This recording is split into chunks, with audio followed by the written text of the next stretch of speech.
I have medical oversight of the urgent emergency care pathway across the NHS in England. And for me, I think the area of greatest risk to patients and our greatest safety concerns is around the delay in handover of ambulances into A&E departments at hospitals. And the reason I say that is, as clinicians working in the pathway, we all understand the risk and assess that for the patient that's in front of us. But for ambulance services, there are a group of patients out there in the community who either they or their carers have dialed 999, they have not had a clinical assessment, and while ambulances are locked down in hospitals, they are the hidden group of patients. They are at much greater risk, they haven't been assessed, and we all need to be aware of that. And it's about managing the risk of patients across the pathway.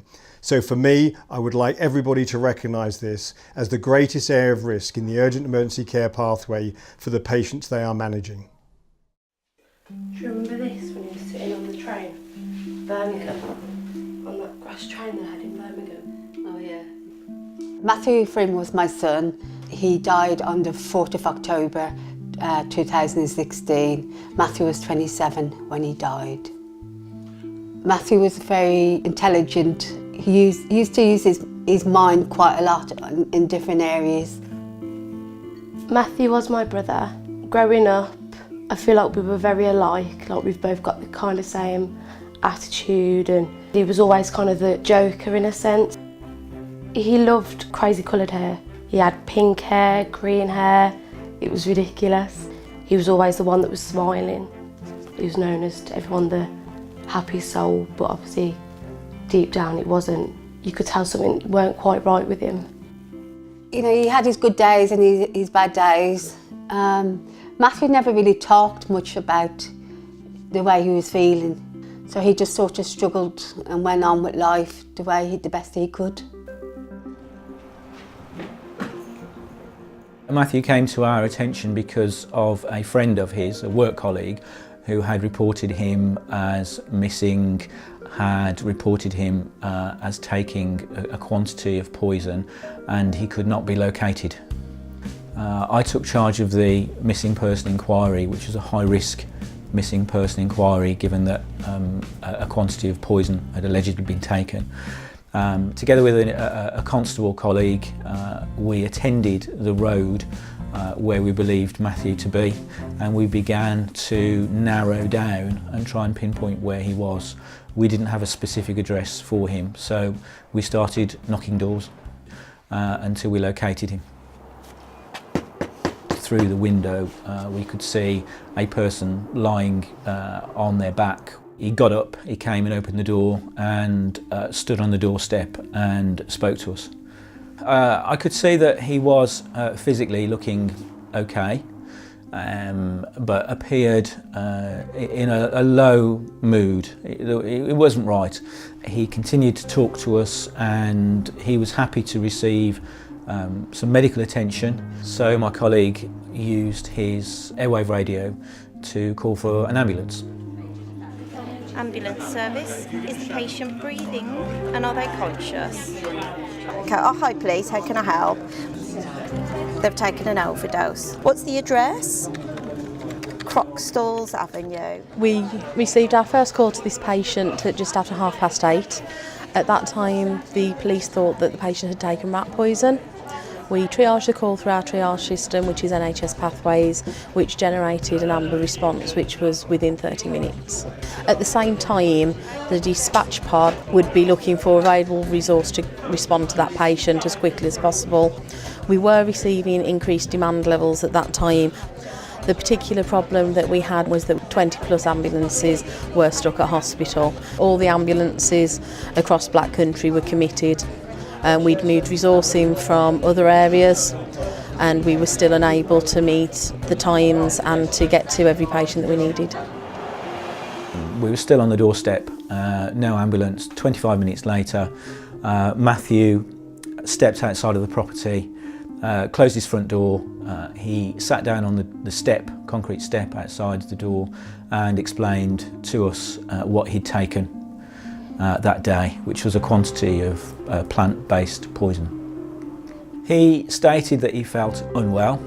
He then went into some detail about what would happen, as in there would be no cure.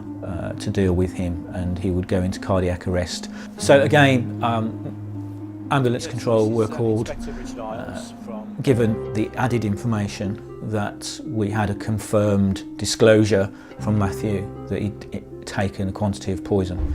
So it was a case of updating ambulance control with that information in the hope that they would come out to us pretty quickly. But that didn't happen. Well, we had another call from the police asking for an update, see if there was anyone en route. Doesn't look like there's been a resource allocated. We explained that there wasn't, that we were extremely busy. We had 21 ambulances stuck at New Cross. We apologised and said that we don't have resource to send at this time, but we'll be there as soon as we can. Matthew was clearly starting to look unwell. He agreed to come and sit in the back of the police car. Engine on the car was started up. Got some heat into the car whilst we waited for the ambulance. And we waited for a few minutes when Matthew's condition got worse and he went into some sort of seizure, which lasted a minute probably. And at that point I asked my colleague to check with ambulance control for an estimated time of arrival, because I was concerned. There was no estimated time of arrival given, and so the decision was made by me to take Matthew direct to hospital in the back of the police car. My colleague drove with blue lights on, and we got there as quickly as possible. Unfortunately, during the journey, Matthew again went into another seizure, probably twice on the journey there. When we arrived at the hospital, Matthew was semi-conscious, so together with paramedics who were already out of the hospital with a stretcher, we helped him out. He was put immediately onto a stretcher and wheeled in to treatment room where I could see that they were then doing CPR on him. We needed to identify next of kin and get next of kin to hospital as soon as possible. Mom was contacted and attended the hospital. After a short time, they moved Matthew up to ITU. Family were asked to go into the room, and Matthew died a short time later in the presence of his mom and other family members. I was under the impression that the ambulance, he'd been taken to the hospital by the ambulance. We found out later that the ambulance never turned up. There wasn't any ambulance available to take him. The reality is that the ambulance service is everyone's last port of call. When nothing else has worked, they can always rely on the ambulance service. Unfortunately, that day there weren't enough ambulances.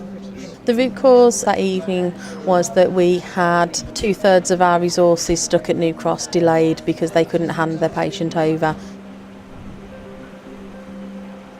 Monday the 3rd of October was a very challenging day for us operationally. Patient flow through the ED department was compromised for a number of reasons, mainly due to the fact that we had patients waiting at admissions.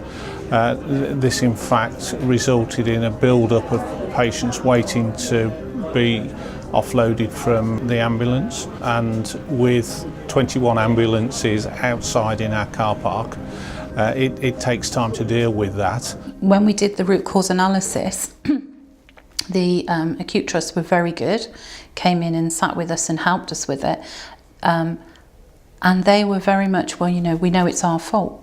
And I know that on this particular day that they had a lot of problems, so they really did struggle with trying to get their patients out, which meant that we couldn't take our patients in, or when we did, they didn't have the nursing staff to be able to care for them. And I recognise that across the whole of the NHS, across the country, that this problem is happening day in, day out.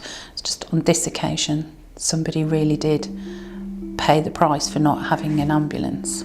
You always think, like, what if?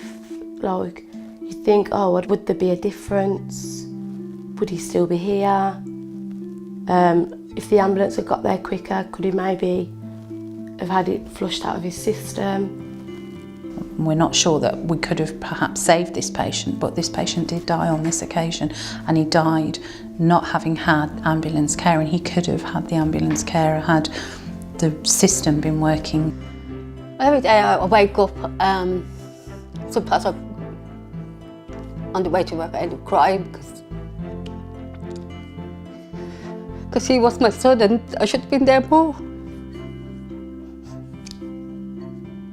And maybe if he did get there a bit earlier, I could have had a chance to say goodbye to him, and I didn't.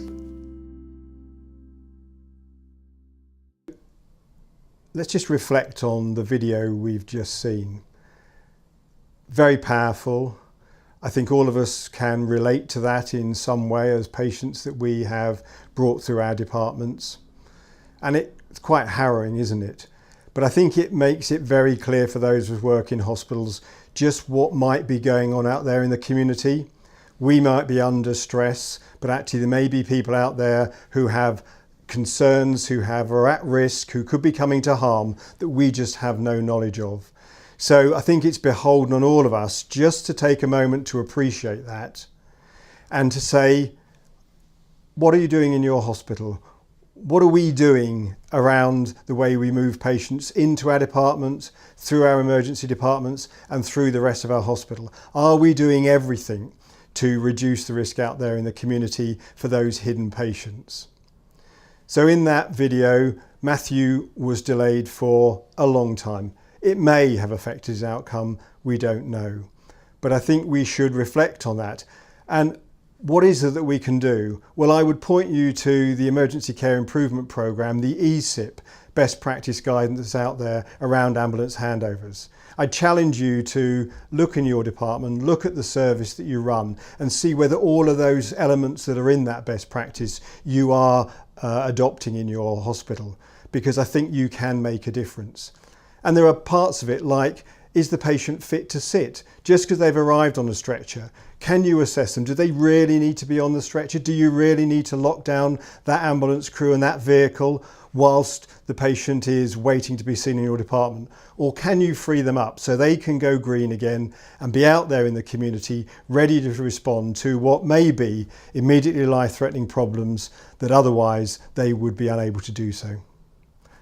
Reflect on that, and I'd ask you to just go back to your departments and see what you can do.